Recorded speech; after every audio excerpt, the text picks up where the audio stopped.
Begin with blessings on the Prophet. My name is Lisa Gerardini, and for centuries, people have looked into my eyes without ever hearing my voice. Today, I will speak for myself. I was born in Florence in the year 1479, in a world full of noise, politics, and shifting fortunes. But my own life was not filled with power or luxury. I came from a modest family, one that struggled through the changes of our city's history. We learned to live with what little we had, holding tight to dignity even when times were difficult. As a young girl, I was quiet, softer than the world around me. They used to say my eyes carried questions I never asked aloud. I suppose those questions stayed with me, even as I grew older. When I married Francesco del Giocondo, a silk merchant with ambition and determination, my life became more settled, though never fully peaceful. Marriage brought When I look back on my life, there is one moment that changed everything. The moment Leonardo da Vinci first looked at me. I remember it clearly, even now, across 5 centuries. His eyes did not see me the way other people did. He did not see a merchant's wife or a quiet woman living an ordinary life. He saw something inside me, something I had never put into words myself. It happened during a simple visit, nothing more. Francesco, my husband, had spoken with him about a portrait, though I never imagined the idea would turn into destiny. When Leonardo observed me, he did not rush. He studied the way the light touched my face, the way my expression shifted with my thoughts, the way my eyes softened when memories passed through my mind. It felt as though he was listening to emotions I had never spoken aloud. I sat before him many times, and each time I noticed something unusual. He was not just painting my face. He was searching for who I truly was beneath the silence.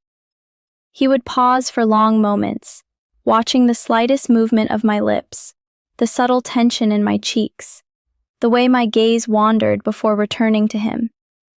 Sometimes I felt exposed, as if he could see the joys I cherished and the sorrows I carried in secret. People imagine I sat still, smiling endlessly, but the truth is different. Leonardo never asked me to smile. Instead, he tried to capture the space between a smile and a sigh, an expression women often wear when life is both heavy and beautiful at the same time.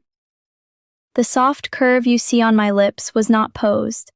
It was simply the way I existed in those moments, somewhere between contentment and quiet longing. He used strange methods that other painters never tried. He brought musicians into the studio to ease my thoughts, hoping my expression would become natural rather than forced. He spoke to me gently, asking about my childhood, my children, my fears, and the small things in life that brought me peace. Sometimes I answered. Sometimes I stayed silent. Either way, he painted my silence as carefully as he painted my face. What surprised me most was this. The portrait was never finished for my husband. As Leonardo continued to paint me, something strange began to happen. Something even I did not understand at the time. He was no longer simply studying my face. He was chasing an emotion, a moment suspended between thought and feeling. He wanted to capture not my smile, but the reason behind it. And that is where the mystery began. I remember the way he watched the corners of my lips, waiting for them to move naturally. He never asked me to hold a pose. Instead, he encouraged me to breathe, to think, to drift into memories. Sometimes he spoke softly to me, asking about my childhood or the places I loved. Other times, he allowed silence to fill the room, letting my mind wander while he observed every shift in my expression. He once told me that true emotion is not loud. It is delicate, like a thread of light between 2 shadows. And that is what he tried to paint, the quiet tension inside me, the space between my joys and my grief, the part of me I never spoke aloud. My face became a mirror of the life I carried within. People think my expression is a secret I guard, but in truth, even I did not know what he saw in me. Sometimes I felt peaceful while he painted. Other times I felt as though he could see straight into the thoughts I tried to hide. It was unsettling, yet strangely comforting, as if he understood the weight of a woman's life without needing her words. Leonardo made small changes over the years, softening shadows, blending light, smoothing transitions that no one else would ever notice. But I noticed, because each adjustment changed the emotion in my face.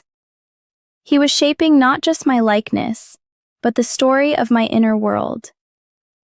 I realized slowly that the painting would outlive me, that my silence would become eternal, and that the expression he crafted, half smile, half sigh, would one day be questioned by millions who would never know the truth.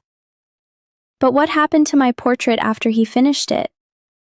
That part of my story is darker, and it belongs to the next chapter. After the long years Leonardo spent shaping my image, my own life moved on in ways far quieter than the future that awaited my portrait.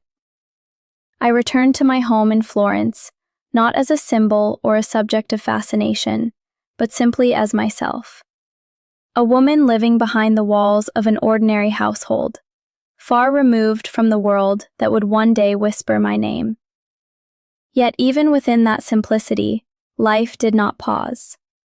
The city around me shifted, families rose and fell, and Florence itself changed with every new season. I watched these changes with a quiet understanding, because I, too, was changing. Not in the way a painting ages, but in the way a person carries the years, silently, privately, without audience or applause. People often imagine I must have been aware of the masterpiece being shaped in Leonardo's hands. But I wasn't. To me, it was only a portrait, an exchange of moments between artist and sitter, nothing more. I did not know that my face would travel farther than any person I had ever met. I did not know it would one day rest in the hands of kings, or hang in palaces, or survive wars. What I did know was this: the world outside my door could be harsh, but I learned how to move through it with steadiness. I raised my children with discipline and warmth, not with softness or surrender. I learned how to endure loss without being defined by it. Life demanded strength, and I carried it without complaint or display. Years later, when my husband passed, I chose a quieter path. I stayed in a convent, not out of weakness, but out of a desire for stillness. The world had already taken what it needed from me. My peace was something I owed to myself.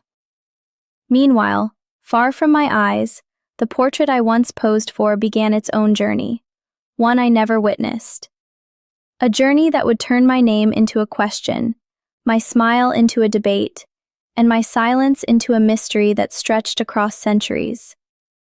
But the truth of how my image left my hands, and whose hands claimed it next, belongs to the next part of my story.